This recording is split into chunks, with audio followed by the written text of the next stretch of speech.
Hello friend, मैं यार के एक बार फिर से आपका इस हमारे यूट्यूब चैनल बीएससी बायो वाला में स्वागत है। दोस्तों, आज हम थर्ड सेमेस्टर की 5वीं यूनिट स्टार्ट करने वाले हैं, जिसका नाम है मॉडर्न ट्रेड्स इन टेक्सोनॉमी। क्या नाम है? मॉडर्न ट्रेड्स इन टेक्सोनॉमी। तो आज हम इस यूनिट को स्टार्ट करेंगे। इस यूनिट में आज हम बात करेंगे ब्रीफ आइडिया ऑन फेंटिक्स, यानी कि हम लोग फेंटिक्स के बारे में, किसके बारे में? फेंटिक्स के बारे में स्टडी करेंगे।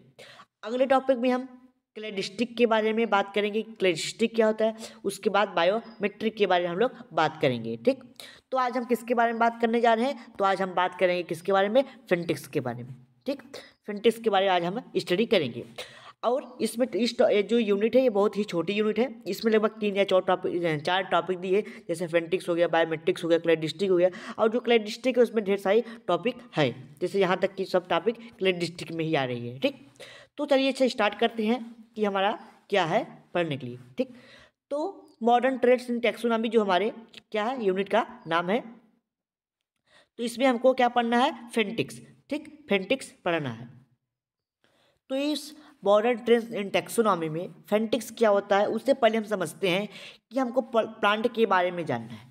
ठीक, कि प्लांट का क्लासिफिकेशन कैसे मॉडर्न में किया जाता है। ठीक, तो प्लांट में सबसे पहले क्या आता है? ब्रायोफाइटा आता है। ठीक, उसके बाद एल्गी आता है। ठीक, एल्गी, ब्रायोफाइटा, फिर क्या आते हैं? ठीक, फिर ट्रेडोफाइटा, फिर जिम्नोस्पर्म, फिर एंजियोस्पर्म। तो जो ब्रायोफाइटा होता है उसका प्लांट कैसा होता है? उसका जो प्लांट होता है वो कैसा होता है? वो मास प्लांट होते हैं, यानी कि ब्रायो मतलब होता है मास और फाइटर मतलब क्या होता है? प्लांट, यानी कि मास प्लांट। और जो उसका एल्गी होता है उसका स्ट्रक्चर थैलसनुमा होता है। ठीक, उसके बाद एल्गी को जैसे इंग्लैंड और मतलब उसका आप क्लासिफिकेशन पढ़े होंगे हचिंसन का जो आप क्लासिफिकेशन पढ़े थे, उन्होंने क्लासिफिकेशन में, हचिंसन के क्लासिफिकेशन में उन्होंने 2 भागों में बांटा था। किसको? प्लांट को। कौन से भाग में? तो पहला था लिग्नोसी और दूसरा था हर्बेसी। ठीक, लिग्नोसी और हर्बेसी। तो लिग्नोसी में क्या था? ऐसे प्लांट जो कैसे हो, जो उडी प्लांट रखे थे उसने। और जो हर्बेसी था उसमें हरे प्लांट को रखा था उन्होंने। कैसे प्लांट को? हरे प्लांट में। ठीक, अच्छा ये बात हो गई। अच्छा आगे बात करते हैं। तो हमको इस टॉपिक में, इस यूनिट में किसकी बात करनी है? एंजियोस्पर्मिक प्लांट की। किसकी? एंजियोस्पर्मिक प्लांट की। ठीक, एंजियोस्पर्मिक प्लांट के बारे में पढ़ना है। तो फाइटोजेनेटिक क्या होता है, फाइटोटेक्सोनॉमी पहले क्या होता है वो समझते हैं।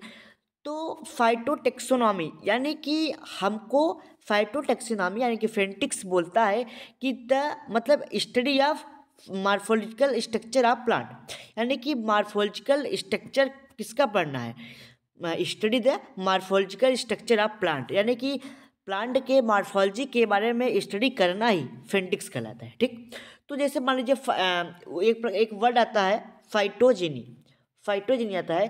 तो इसमें हम लोग क्या स्टडी करते हैं कि कोई प्लांट है, ठीक, उस प्लांट की उत्पत्ति कहाँ से हुई, किससे उस प्लांट की उत्पत्ति हुई। ठीक, उसी प्रकार जैसे मान लीजिए कोई फ्लावर है, ठीक, वो हर्बेशियस है। ठीक, तो उसका फ्लावर कैसा है? हर्बेशियस प्लांट है तो उसका फ्लावर कैसा है?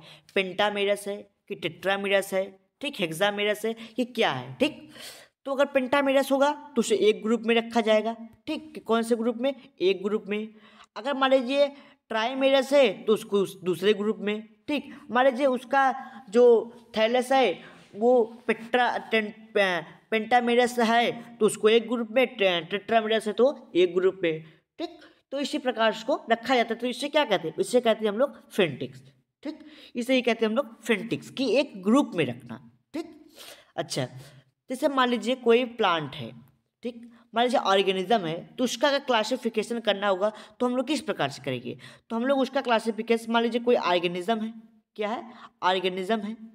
ठीक, तो उसको पहले हम लोग 2 भागों में बांटते हैं। कौन से भागों में? 2 भागों में। पहला करते हैं यूनिसेलुलर।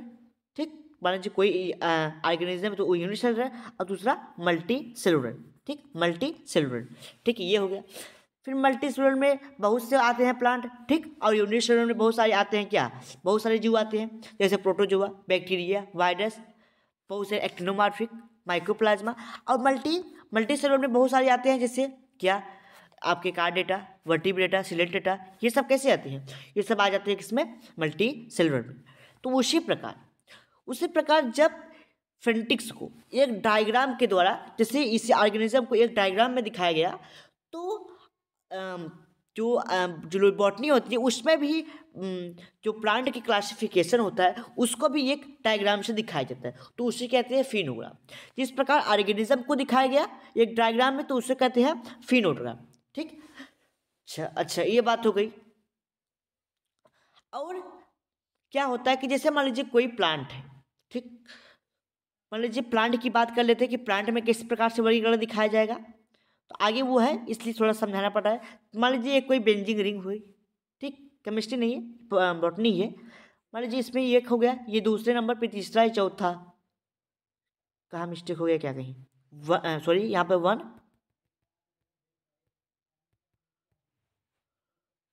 ठीक, मान लीजिए यहाँ पे 1, ये 2, ये 3, ये 4, ये 5, ये 6, ठीक। मान लीजिए बेंजिंग रिंग है, तो हमको अब वीट प्लांट को दिखाना है कि उसकी फिनोग्राम कैसी बनेगी, ठीक। तो मान लीजिए यहाँ पे माना कि कोई वीट प्लांट, तो इसका यहाँ से जर्मिनेशन हुआ, क्या हुआ, जर्मिनेशन हुआ। ये सेकेंड दिखा रहा है कि उसका ग्रोथ, तीसरा क्या दिखा है, फ्लावर दिखा रहा है, चौथा क्या दिखा है, चौथा दिखा रहा है आपको फ्रूट दिखा रहा है, पांचवा सीडिंग दिखा रहा है कि सीड कैसे लगेगा, उसके बाद जो छठा वो डेथ को दिखा रहा है, ठीक। यानी कि यहाँ पे क्या होगा, पहले पे कोई प्लांट है, वीट का प्लांट हमने माना, तो मान लीजिए वीट का प्लांट है, तो हम लोग कब बोते हैं उसको, नवंबर दिसंबर में, ठीक। नवंबर मान लीजिए बो गया, तो ये क्या किया, वहाँ पे जर्मिनेट किया, ठीक। और नवंबर के बाद क्या आया, दिसंबर आया, तो उसमें क्या किया, प्लांट क्या किया, ग्रोथ किया। दूसरा नंबर पे क्या था, ग्रोथ किया। उसके बाद तीसरे स्टेज पे आएगा, तो इस तीसरे स्टेज पे क्या होगा, उसमें फ्लावरिंग होगी। पाँचवें पे क्या होगी, चौथे पे क्या होगी, फ्रूटिंग होगी। सिर्फ पाँचवें नंबर पे क्या होगी, सीडिंग होगी। फिर छठे नंबर पे क्या होगा, वो सूखेगा, यानी कि उसकी डेथ की अवस्था आ जाएगी, सूख जाएगा। तो उसके बाद क्या होगी, कटाई होगी, थ्रेसिंग होगी, ये सब होगा, ठीक। तो उसी प्रकार जो ये प्लांट होता है, एक ग्राफ के द्वारा उसके क्या दिखाता है, उसके लाइफ को दिखाया जाता है, जिसको हम लोग क्या बोलते हैं, फिलोग्राम, ठीक, फाइलोग्राम बोलते हैं। तो ये सब कहाँ जाता है, ये सब इकोलॉजी में पढ़ा जाता है। तो इसमें क्या है, इसमें आपको केवल जानना है फेंटिक्स के बारे में। तो फेंटिक्स ये बोलता है द ब्रांच ऑफ फाइटोटेक्सोनॉमी, यानी कि द ब्रांच ऑफ फाइटोटेक्सोनॉमी, किसकी टेक्सोनॉमी, फाइटोटेक्सोनॉमी, द ब्रांच ऑफ फाइटोटेक्सोनॉमी या फिर प्लांट टेक्सोनॉमी भी बोलते हैं इसको हम लोग, विच डील्स विथ रिलेशनशिप, ठीक, between organism based morphological character. यानी कि जब हम किसी प्लांट के मार्फोलॉजिकल मतलब उसके root, stem, leaf, fruit, flower, इन सब के बेसिस पे क्लासिफिकेशन किए जाए और ऑब्जर्वेशन किए जाए, तो उसे क्या कहते हैं, उससे कहते हैं हम लोग फेंटिक्स। क्या बोलते हैं, फेंटिक्स, ठीक। आगे बढ़ते हैं हम लोग। It is also called as taxometric, इसे क्या कहते हैं, टेक्सोमेरिक भी कहते हैं। The phenetics is based on similarity और डिसिमिलरिटी, यानी कि जो फेंटिक्स है वो सिमिलरिटी और डिसिमिलरिटी दोनों पे क्या है, बेस्ड है, ठीक। एमंग मार्फोलॉजिकल करेक्टर, यानी कि किसके ऊपर बेस्ड है, मार्फोलॉजिकल करेक्टर के सिमिलरिटी और डिसिमिलरिटी पे, ठीक। The phenetics is also known as numerical taxonomy. जो टेक्सोनॉमी है, कौन सी टेक्सोनॉमी, यानी कि फेंटिक्स है, फेंटिक्स को हमको न्यूमेरिकल टेक्सोनॉमी कहते हैं। क्यों कहते हैं, अभी आगे समझ में आ जाएगा। The term numerical taxonomy was given by, यानी कि सबसे पहले जो कि माइकल एडमसन थे, उन्होंने क्या किया, टेक्सोनॉमी का, यानी कि किसका वर्ड दिया था, न्यूमेरिकल टेक्सोनॉमी का वर्ड दिया था, ठीक। The phenetics the tree like structure is form called as phenogram. तो जैसे क्या होता है कि जैसे अभी मैंने बताया कि ऑर्गेनिज्म है, क्या है, ऑर्गेनिज्म 2 टाइप होते हैं, यूनिसेलुलर, मल्टीसेलुलर। तो यूनिसेलुलर में क्या हो सकती है कि जैसे प्रोटोजोआ हो गया, बैक्टीरिया हो गया, वायरस हो गया, एक्टिनोमॉर्फीज हो गए, ये सब हो गए। फिर उसके बाद क्या हो गया, इसमें बहुत सारे हो गए। और इसमें क्या हो गया, मल्टीसेलुलर में बहुत सारे हो गए। तो क्या हुआ, एक ट्री लाइक स्ट्रक्चर बन गई, कौन सी कैसी स्ट्रक्चर बन गई, ट्री लाइक, यानी कि यहाँ पे ऑर्गेनिज्म, फिर ब्रांचिंग। तो प्लांट में क्या होती है, ब्रांचिंग होती है, तो एक ट्री लाइक स्ट्रक्चर बने जिसे हम लोग फिनोग्राम कहते हैं। उसी प्रकार जो ये होता है क्या, फेंटिक्स, उसमें भी प्लांट का जब टेक्सोनॉमी यानी कि प्लांट का जब क्लासिफिकेशन किया जाता है तो उसको भी एक डायग्राम से दिखाते हैं। किस डायग्राम से दिखाते हैं, फिनोग्राम। तो फिनोग्राम का जो डायग्राम बनता है वो एक ट्री लाइक स्ट्रक्चर की तरह बनता है। ठीक, मान लीजिए मैंने बताया कि ये इसमें जब ऑर्गेनिज्म का क्लासिफिकेशन करते हैं तो कुछ उसमें सिमिलरिटी होती है, कुछ डिसिमिलरिटी होती है।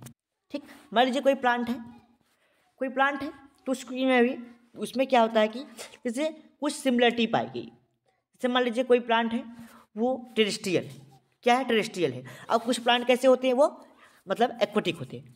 तो मान लीजिए ऐसे कुछ प्लांट है जो एक्वाटिक है, मान लीजिए 2-3 प्लांट हो गए जो एक्वाटिक है, लेकिन क्या होते हैं कुछ प्लांट ऐसे जो एक्वाटिक भी होते हैं और टेरेस्ट्रियल भी होते हैं। तो क्या होते हैं उसमें कुछ सिमिलरिटी दिखाई पड़ रही है और कुछ क्या है, डिसिमिलरिटी है। यानी कि कुछ प्लांट है जो ग्रो कर रहा है कहाँ पे, पानी में, कुछ कहाँ है, स्थल पे है। लेकिन यहाँ पे ऐसे भी प्लांट है जो पानी दोनों में क्या कर रहे हैं, ग्रो कर रहे हैं। तो उस पर क्या है, कुछ तो सिमिलरिटी है ना, कि ये भी प्लांट क्या कर रहा है, ग्रो कर रहा है वाटर में, और ये भी वाटर में। लेकिन ये वाला वाटर में भी ग्रो कर रहा है और किसमें ग्रो कर रहा है, टेरेस्ट्रियल में। तो कुछ सिमिलरिटी हुई ना, तो उसी को क्या दिखाया गया, इसी डायग्राम से यहाँ पे दिखाया गया है। ठीक, अच्छा मान लीजिए कोई प्लांट है, ठीक, उसके रूट एक जैसे हैं, सभी के रूट एक जैसे हैं, ठीक, बट क्या है, फ्लावर का कलर क्या है, फ्लावर का कलर चेंज है। ठीक, मान लीजिए कोई फ्लावर है, क्या हमने बताया कि उसका रूट, टैप रूट दोनों में है। ठीक, सभी प्लांट में क्या है, टैप रूट है। फिर दूसरा प्लांट क्या है, उस प्लांट में जो फ्लावरिंग है वो रेड कलर की है। ठीक, बाकी दूसरे प्लांट में जो फ्लावर है वो पीले रंग का है। तो ये सिमिलरिटी दिखाई पड़ रही है क्या, कि रूट एक जैसा है, बट क्या है, जो फ्लावर है वो दूसरे का रंग का है। ठीक, और उसमें क्या है, मान लीजिए उसकी स्टेम जो हो गई, स्टेम कैसी है, स्टेम अंडरग्राउंड भी हो सकती है, ठीक, या फिर एरियल भी हो सकती है, वनेशन भी चेंज हो सकती है। तो ये सब बातें हो गई। ठीक, अच्छा आगे बढ़ते हैं। तो एक क्या है, इंक्रीजिंग सिमिलरिटी, जो ये दिखाया गया है कि यानी कि ये सिमिलरिटी शो कर रहा है कि हाँ इसमें इस प्लांट से ये सिमिलरिटी शो कर रहा है, इसमें ये शो कर रहा है, इसमें ये शो कर रहा है। तो हर प्लांट एक प्रकार की इसमें सिमिलरिटी शो कर रहा है। ये क्या है, ये थोड़ी कम सिमिलरिटी शो कर रहा है, ये थोड़ी कम सिमिलरिटी शो कर रहा है। तो ये कैसे है, तो ये ऐसे हैं जैसे एक दूसरे से सिमिलरिटी शो करें। ठीक, अच्छा आगे बढ़ते हैं हम लोग। इस वाली लाइन को, इस वाली जो ये लाइन दिख रही है, इसको हम लोग फिनोलाइन के नाम से जानते हैं। ठीक, किस लाइन से, फिनोलाइन से। आगे बढ़ते हैं हम लोग।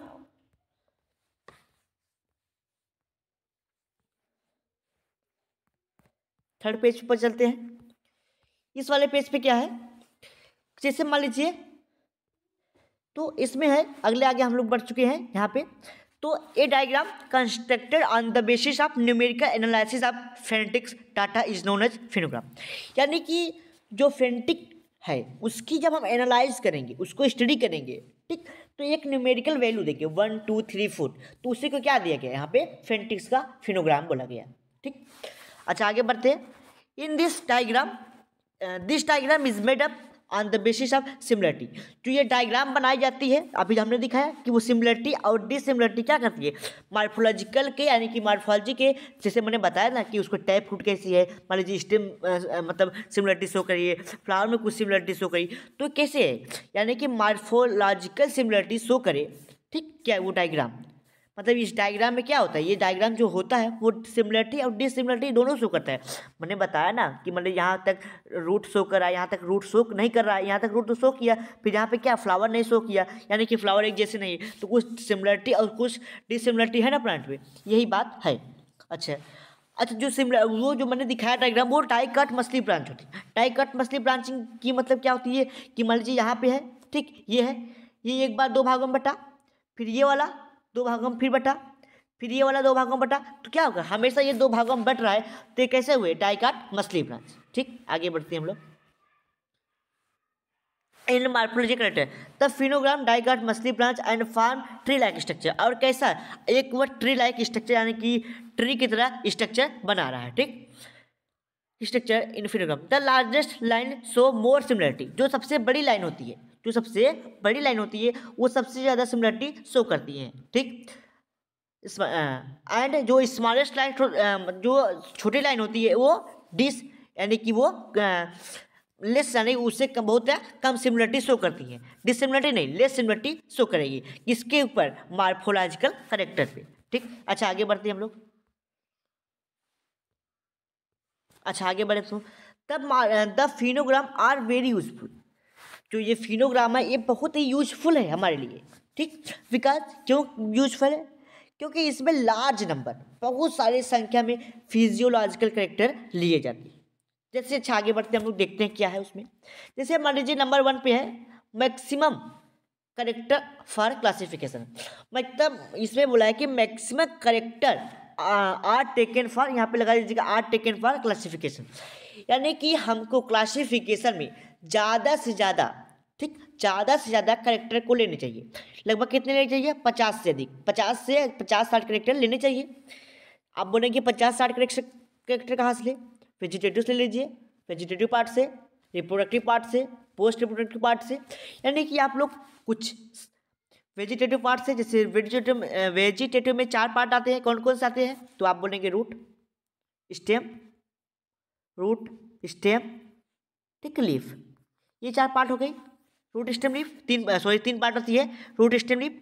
तो आप रूट से ले सकते हैं कि रूट कैसी है, एडवेंटिडियस रूट है कि टैप रूट है, और टैप रूट में कौन सी रूट है, एडवेंटिडियस रूट में कैसी है ब्रांचिंग, उसके बाद अंडरग्राउंड रूट है कि क्या रूट है, मतलब रूट से आप 10 पॉइंट ले सकते हैं। ठीक, उसके बाद आप लीफ से लीजिए, स्टेम से लीजिए। स्टेम कैसा है, अंडरग्राउंड स्टेम भी है कि एरियल है कि ब्रांच कि स्टेम में क्या है, क्रीपिंग है, क्लाइंबिंग है कि क्या है रूट, ठीक, स्टेम। अच्छा आगे लीफ से ले सकते हैं। लीफ कैसी है, सिंपल लीफ है। अच्छा सिंपल लीफ है, कार्बोसिड है, 2 बात हो गई। उसके बाद उसमें पेटियोल है, सिसाइल है, वो बात हो गई। पेटियोलेट हो सकता है, सिसाइल भी हो सकता है। अपोजिट में डेकोसेट हो सकता है, सुपरपोज्ड हो सकता है।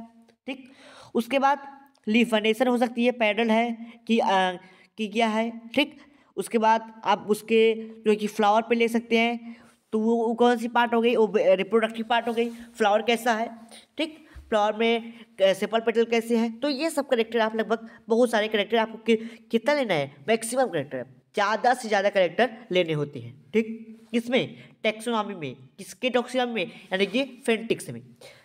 The character should be given equal weightage, हमको प्रत्येक करेक्टर को एक जैसा वेटेज देना चाहिए। इक्वल वेटेज का मतलब यहाँ पे ये है कि जैसे मान लीजिए आपके घर पे कोई फंक्शन पड़ा, उसमें आप मतलब ऐसे लोगों को इनवाइट किए हैं जिसमें कुछ लोग गरीब हैं और कुछ अमीर हैं, तो आप वहाँ पे गरीब और अमीर में क्या विभेदता मत करिए। ठीक, एक जैसा बिहेव करिए। ठीक, वही होता है वेटेज देना। ठीक, इक्वल वेटेज देना। आप सभी जितने भी प्लांट के कैरेक्टर लिए हैं सभी को एक जैसा वेटेज दीजिए। ठीक, अगर आप लोग रूट को 1 नंबर पे रखें तो सभी को एक ही नंबर पोजीशन दीजिए। ठीक, अगर मान लीजिए आप करेक्टर लिए हैं और उसको क्या करना है कि उसको आपको नंबरिंग करना, वो देना है, वैल्यू देना है, तो आप 1 दीजिए, नंबर देना 1 दीजिए, उसको भी 1 दीजिए, यानी कि सभी को एक जैसा रखिए। ठीक, सभी की अहमियत एक जैसा दीजिए। ठीक, आगे बढ़ते हैं। The basis of numerical taxonomy is the classification is based on phenetic similarity. जो क्लासिफिकेशन है किसका, फेंटिक्स का, वो सिमिलरिटी पे आधारित है बेस। ठीक, तो the basis of numerical taxonomy is OTU। अच्छा, जो ये फेंटिक्स है, जो फेंटिक्स की क्लासिफिकेशन है वो किस पे बेस है, वो बेस है OTU पे। OTU का मतलब क्या है, ऑपरेशनल टेक्सोनॉमिक यूनिट्स। ठीक, ऑपरेशनल टेक्सोनॉमिक यूनिट्स। ठीक, यानी कि UTS, यानी कि OTU किस पे बेस है, OTU पर बेस है, यानी कि ऑपरेशनल टेक्सोनॉमिक यूनिट। अच्छा आगे बढ़ते हैं हम लोग। इसमें क्या होता है, आप कोई भी इंडिविजुअल हो, कोई भी आइटम हो, या फिर कोई भी सैंपल हो जिसका आपको एनालाइज करना है, जिसके बारे में आपको क्लासिफिकेशन करना है। ठीक, उसे ही हम लोग OTU कैसे, यानी कि ऑपरेशन, यानी कि कार्य करना। ऑपरेशन का मतलब चीड़ फाड़ नहीं होता, ऑपरेशन का मतलब होता है कार्य करना। जिस पे भी आप कार्य कर रहे हैं उसे ऑपरेशन बोल सकते हैं। चीड़ फाड़ ही ऑपरेशन नहीं होता, ऑपरेशन का यहाँ पे एक अलग ही मतलब है। यानी कि जिस चीज़ पे आप वर्क कर रहे हैं, जिस भी चीज़ पे आप वर्क कर रहे हैं उसे यहाँ पे ऑपरेशनल बोला गया है। ठीक, जैसे मान लीजिए आप किसी भी चीज़ पे वर्क कर रहे हैं, लाइक जैसे आप प्लांट पे ही वर्क कर रहे हैं, प्लांट के आप स्पीसीज पे वर्क कर रहे हैं, ठीक, कि आप उसके जीनस पे कर रहे हैं, कि फैमिली पे कर रहे हैं, ठीक, कि ऑर्डर पे कर रहे हैं, कि क्लास पे कर रहे हैं। ठीक, यानी कि मैंने क्या कहा कि आपको ऐसे एक करेक्टर पे कार्य करना है जिसको आपको, मान लीजिए बहुत सारे करेक्टर हैं, आपको एक ही करेक्टर पे कार्य करना है, तो वो क्या भी हो सकते हैं तो इट में भी, यानी कि ये भी हो सकते हैं स्पीसीज, स्पीसीज हो सकते हैं, इट में भी जीनस, इट में भी फैमिली, ठीक, इट में भी ऑर्डर, इट में भी क्लास, यानी कि कुछ भी हो सकता है।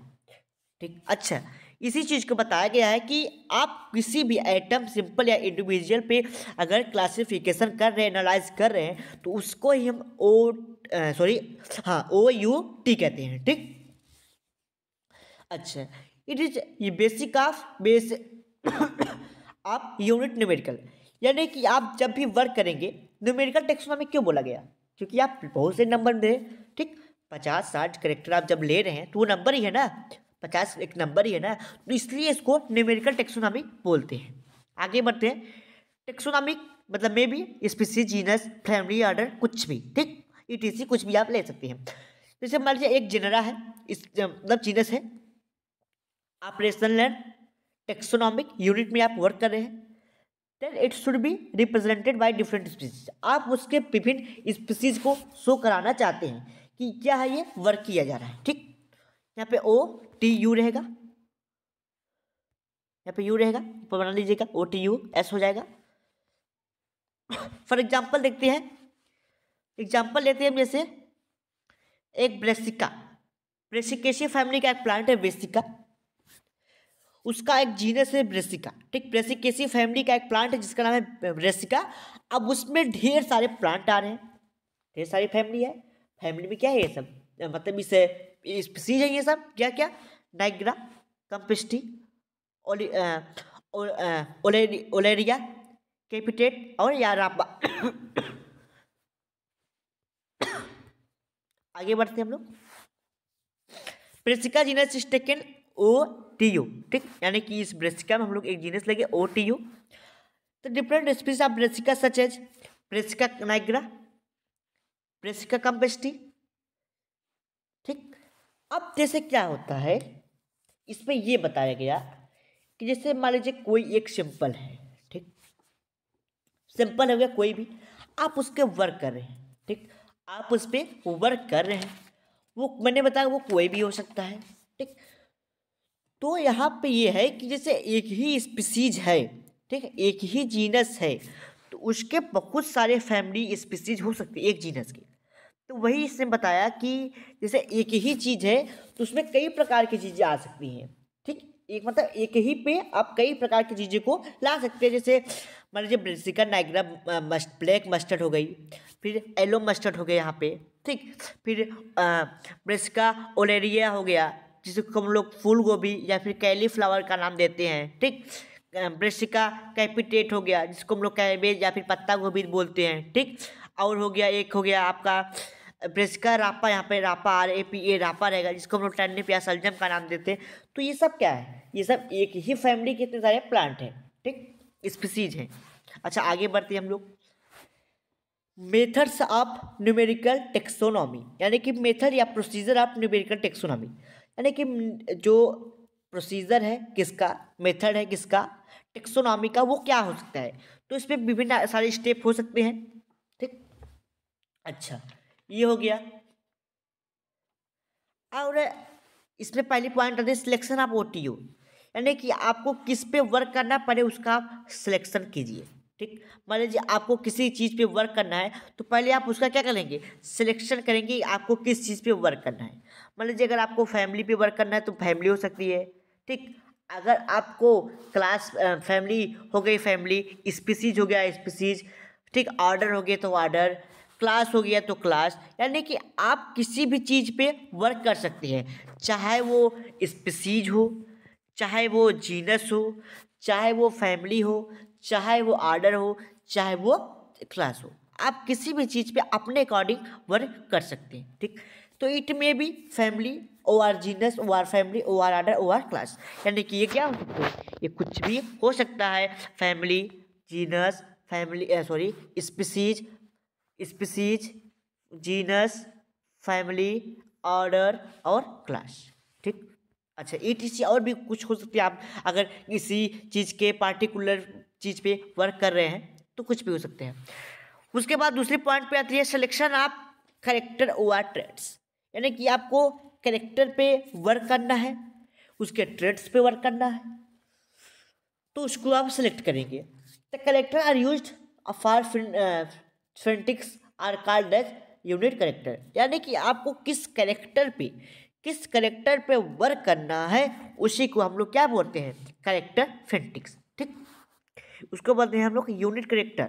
तो unit character is following two type, जो यूनिट करेक्टर होते हैं वो दो प्रकार के होते हैं। अच्छा कौन कौन से होते हैं वो देख लेते हैं। तो एक होता है बाइनरी, दूसरा होता है आपका मल्टी स्टेट करेक्टर, ठीक। मल्टी स्टेट करेक्टर, दूसरा बाइनरी करेक्टर। तो बाइनरी करेक्टर में क्या होता है, इस process two contrasting state of character in the form of presence और एब्सेंस, यानी कि इसमें प्रेजेंस और एब्सेंस की बात की जाती है, ठीक। मान लीजिए कोई प्लांट है, जो उसका फ्रूट है, ठीक। मान लीजिए किसी प्लांट का फ्रूट है, वो डेहिसेंस हो सकता है या फिर इंडेहिसेंस हो सकता है। डेहिसेंस का मतलब क्या होता है उसको समझते हैं, फिर इंडेहिसेंस का मतलब समझते हैं। तो डेहिसेंस का मतलब ये होता है स्फुटित प्लांट, फटने वाला प्लांट। कैसा प्लांट, फटने वाला प्लांट, ठीक। जैसे कुछ प्लांट होते हैं वो मेच्योर होने के बाद फट जाते हैं, और कुछ प्लांट होते हैं वो नहीं फटते, उसको क्या कहते हैं, डेहिसेंस और इंडेहिसेंस, ठीक। अच्छा कुछ ऑर्गेनिज्म ऐसे होते हैं, कुछ ऐसे होती हैं जिससे हमारे आप में शेल वाल नहीं पाई जाती है, तो प्लांट में क्या होती है, शेल वाल पाई जाती है, ठीक।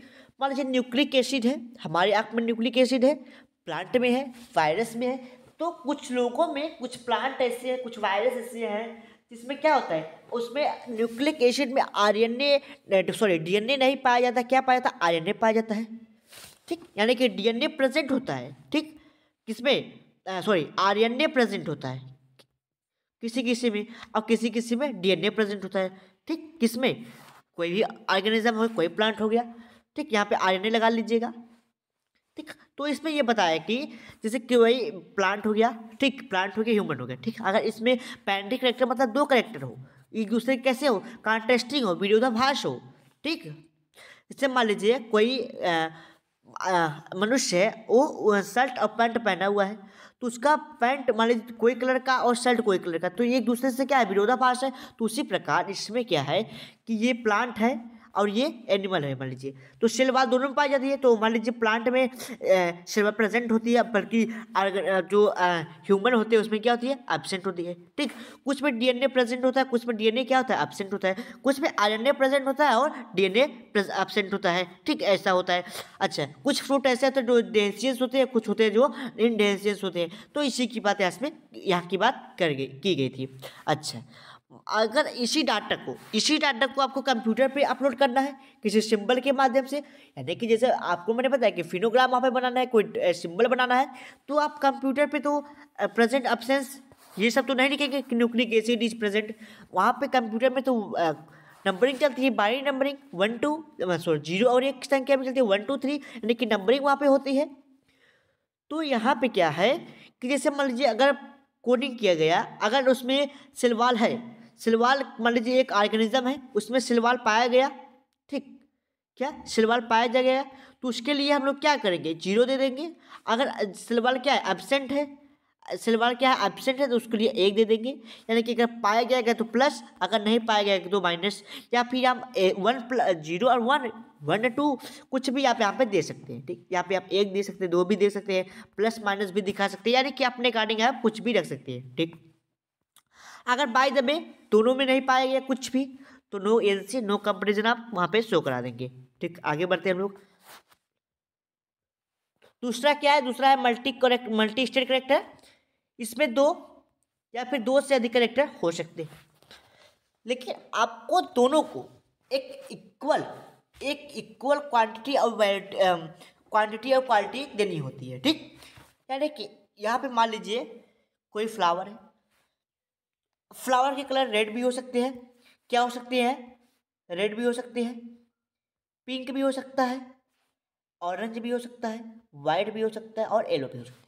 तो अगर उसकी कोडिंग की गई तो आप रेड के लिए मान लीजिए 1 दे दिए, क्या दे दिए, रेड के लिए आप 1 दे दिए, पिंक के लिए 2 दे दिए, ठीक, ऑरेंज के लिए 3 दे दिए, वाइट के लिए 4 दे दिए और येलो के लिए 5 दे दिए, ठीक। ठीक, यहाँ पे ये बात हो गई, ठीक। क्या हुआ कि आप रेड के लिए, किसके लिए, रेड के लिए आप 1 दे दिए, ठीक, रेड के लिए 1, पिंक के लिए 2, ऑरेंज के लिए 3, ठीक, ऑरेंज के लिए 3, वाइट के लिए 4 और येलो के लिए 5। तो आप यहाँ पे अपने अकॉर्डिंग कुछ भी नंबरिंग दे सकती हैं। आप रेड के लिए 1 दे सकते हैं, कोई जरूरत नहीं है रेड के लिए आप 1 ही दिए, आप 2 भी दे सकते हैं, उसके लिए 3 दे सकते हैं, ठीक। मर्जी येलो के लिए आप 1 दे दीजिए और रेड के लिए 1, येलो के लिए 1 और रेड के लिए 5। तो आप अपने अकॉर्डिंग इसको रख सकते हैं, ठीक। अच्छा आगे बढ़ते हैं हम लोग। अच्छा आगे बढ़ते हम लोग, ये पे आए कि rules of selection of unit character. मान लीजिए आपका अगर क्या था, OTUR, ठीक, OTU अगर है, OTU ऐसे अगर उसका सिलेक्शन करना है तो किस रूल पे करेंगे आप, उसकी बातें करते हैं थोड़ा।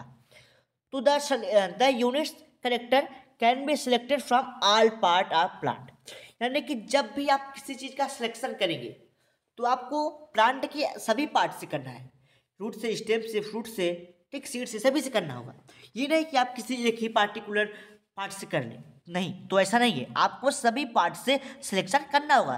क्यों, क्योंकि वहाँ पे आपको लगभग ज़्यादा से ज़्यादा मैक्सिमम नंबर में आपको क्या करना है कि मॉर्फोलॉजी का करेक्टर देना है, ठीक। अच्छा आगे बढ़ते हैं हम लोग, जैसे देखते हैं सेंटेंस में क्या लिखा गया है, the unit character can be selected, ठीक, फ्रॉम ऑल पार्ट। आपको सभी पार्ट से क्या करना है, सिलेक्शन करना है, रूट से, स्टेम से भी, लीफ से, फ्रूट से, सीड से, यानी कि इन सभी से आपको करना है। अच्छा दूसरी पॉइंट में क्या हो गई, the character should be more than 50। यानी कि मैंने बताया ना आपको मैक्सिमम नंबर लेना है किसमें, कैरेक्टर के लिए, तो बताया गया कि लगभग आप मोर देन 50 से देख लीजिए, ठीक। तो आप ले सकते हैं रूट से बहुत पॉइंट ले सकते हैं, स्टेम से बहुत पॉइंट ले सकते हैं, ठीक। यानी कि इसे तभी, यानी कि इतने सारे नंबर लेने, यानी कि इतनी संख्या में लेनी होती है, तभी इसको हम लोग न्यूमेरिकल डिक्शनरी भी बोलते हैं, ठीक। अच्छा the character should be taken all stages, और आपको सभी स्टेज से क्या करना है, सभी स्टेज से आपको क्या करना है, कैरेक्टर लेना है। जैसे जो प्लांट होते हैं उसमें 3 लाइफ साइकिल पाई जाती है, एक होता है वेजिटेटिव, दूसरा होता है रिप्रोडक्टिव और तीसरा होता है, पहला वेजिटेटिव, दूसरा रिप्रोडक्टिव और तीसरा पोस्ट रिप्रोडक्टिव। यानी कि वेजिटेटिव में रूट स्टेम लीफ आती है, कि रूट स्टेम लीफ की बात की जाती है, और रिप्रोडक्टिव मेल फीमेल के फ्लावर की बात करते हैं हम लोग, और पोस्ट रिप्रोडक्टिव में फ्रूट और सीड की बात करते हैं। यानी कि इसके संपूर्ण लाइफ साइकिल की हम लोग हमको क्या करना चाहिए, कैरेक्टर को लेना चाहिए, ठीक। अच्छा अब उन सभी कैरेक्टर को हमको वेटिंग करना है, ठीक, वेटेज देना है, तो इक्वल वेटेज देना होता है। बट कुछ प्लांट ऐसे हैं जिसको हम लोग ज़्यादा वेटेज देते हैं, ठीक। जैसे मान लीजिए इंसेक्टिओरस प्लांट है, ठीक, हार्मिओरस प्लांट है, वेजिटेरियन है, तो हम आपकी बात करते हैं वेजिटेरियन, नॉन वेजिटेरियन, तो इसमें एक अलग ही वैल्यू दी जाती है। थोड़ा सेंटेंस की बात करते हैं हम लोग, फिर आगे बढ़ते हैं हम लोग। All character selected from classification are generally given equal weightage. यानी कि सिलेक्शन के लिए हम लोग सभी के लिए एक इक्वल वेटेज देना चाहिए, ठीक। आगे बढ़ते हैं, but some special character are given more weightage. यानी कि कुछ स्पेशल कैरेक्टर के लिए हमको मोर वेटेज दिया जाता है, ठीक। अच्छा आगे बढ़ते हैं, जैसे इंसेक्टिवेरस है, ठीक। तो इंसेक्टिवेरस में जैसे कुछ प्लांट है जो इंसेक्ट को खाते हैं, तो उसको हम लोग को मोर वेटेज देना पड़ता है, ज़्यादा वेटेज देनी पड़ती है, ज़्यादा प्राथमिकता देनी पड़ती है, ठीक। जैसे प्रोसेरा है, यूट्रिकुलेरिया है, नेपेंथस है, तो ये सब कैसे प्लांट है, ये सब इंसेक्ट को खाने वाले प्लांट है। यानी क्या होता है कि ये इसके मतलब एक फेस बना होता है इसके लीफ पे, जैसे यहाँ पे क्या होता है, इंसेक्ट आता है अपने आप को क्लोज कर लेता है तो इंसेक्ट को खा लेता है इसी में। और हम अब क्या है, जैसे मान लीजिए वेजिटेरियन है, नॉन वेजिटेरियन है, शाकाहारी मांसाहारी है, तो क्या होता है उसके लिए एक अलग से क्या किया जाता है कि वो दिया जाता है, वेटेज दिया जाता है। ठीक, जैसे नागालैंड के कुछ इंसान होते हैं जो कुत्ते को खाते हैं, तो उनके लिए तो एक अलग से क्या दिया जाता है, एक अलग से वेटेज दिया जाएगा। ठीक, कुछ लोग होते हैं, अच्छा आगे बढ़ते छोड़िए। क्लस्टर एनालिसिस, क्लस्टर का मतलब क्या होता है, अगर मेरी बातें समझ में आ रही हो, अगर आपको लग रहा हो कि नहीं अच्छा है सही पढ़ा रहे हैं, तो आप एक बार कमेंट करके बता दीजिएगा कि यहाँ सब कुछ क्या हो रहा है, कि मक्खन हो रहा है। ठीक, मक्खन, सॉरी मक्खन हो गया, मक्खन, मक्खन हो रहा है। ठीक, मक्खन हो रहा है, आप एक बार कमेंट करके बता दीजिएगा। ठीक, अच्छा आगे बढ़ते हैं हम लोग। क्लस्टर का मतलब क्या होता है, तो आप लोग बोलेंगे ग्रुप, झुंड। क्लस्टर का मतलब होता है झुंड। In this process the computer sort out, computer क्या करता है, सॉर्ट आउट करता है the UTR according to their overall similarity. यानी कि जैसे कोई कंप्यूटर है, उस पर ऐप, उसके एप्लीकेशन, उसके सॉफ्टवेयर पे ये सब चीज़ें क्या की जाती है, ये सब चीज़ें सिमिलरिटी को अपलोड की जाती हैं, उसको फिल किया जाता है। ठीक, नो डाउट किया जाता है उस पर। द कंप्यूटर प्रोड्यूस्ड फिनोग्राम, जो कंप्यूटर होता है वो उस पर फिनोग्राम प्रोड्यूस किया कराया जाता है। ब्रांचिंग, यानी कि लीफ लाइक ब्रांचिंग, मतलब टी की ब्रांचिंग दिखाई जाती है। Which show the taxonomic relationship, जो टेक्सोनॉमिक रिलेशनशिप शो करता है, किसमें करता है वो, टेक्सोनॉमी में करता है। कौन कौन से हो गए, जीनस, स्पीसीज, फैमिली, ऑर्डर, इन सब में करेगा। ठीक, अच्छा आगे बढ़ते हैं हम लोग। अगला है कि एडवांटेज क्या है टेक्सोनॉमी की, तो एडवांटेज ऑफ टेक्सोनॉमी व फेंटिक्स, यानी कि फेंटिक्स क्या होता है, जो हमको क्या उससे एडवांटेज मिलती है कि इट प्रोवाइड एग्जैक्ट बेसिक, यानी कि जैसे मान लीजिए क्लासिफिकेशन किया गया। ठीक, क्लासिफिकेशन कंप्यूटर पे अगर देखा गया तो उसके लिए एक प्रोवाइड जो भी डाटा हम लोग करेंगे वो एग्जैक्ट होगा। मतलब जैसे मान लीजिए आजकल जो एग्ज़ाम की रिजल्ट आ रही है, जो सेमेस्टर एग्जाम की रिजल्ट आ रही है, सभी को एक ग्रेडिंग दी जा रही है। हम वो कौन सी ग्रेडिंग पाए, ए पाए हैं, यानी कि सभी को ए में पास कर दिया गया। लेकिन उसके पीछे एक नंबरिंग छुपी हुई है कि यही आप 50 से 60 के बीच में है तो आपको सी दिया गया, उससे ऊपर है तो बी, उससे ऊपर है तो ए। तो सभी को अगर एक ग्रेड दिए जाए, ए दिया जाए, तो ये ना होगा कि आप लोग अलग हैं, एक ग्रेड में दिया जाएगा। तो क्या होती है, एक इक्वल वेटेज वहाँ पे दिया गया लोग को, यानी कि इट प्रोवाइड एग्जैक्ट वैल्यू, एक एग्जैक्ट वैल्यू दी जाती है। ठीक, आप classification on the basis of morphological character. ठीक, it is also prove help in study of phylogeny, यानी कि ये एवोल्यूशन के पॉइंट ऑफ व्यू से ज़्यादा इंपॉर्टेंट है, ज़्यादा हेल्पफुल मिलती है। ठीक, डिसएडवांटेज क्या है, इसको हम लोग मेरिट और डीमेरिट भी बोल देते हैं। तो इसकी डीमेरिट क्या है, it is not useful for phylogenetic, यानी कि फाइलोजेनेटिक के लिए यूजफुल नहीं है।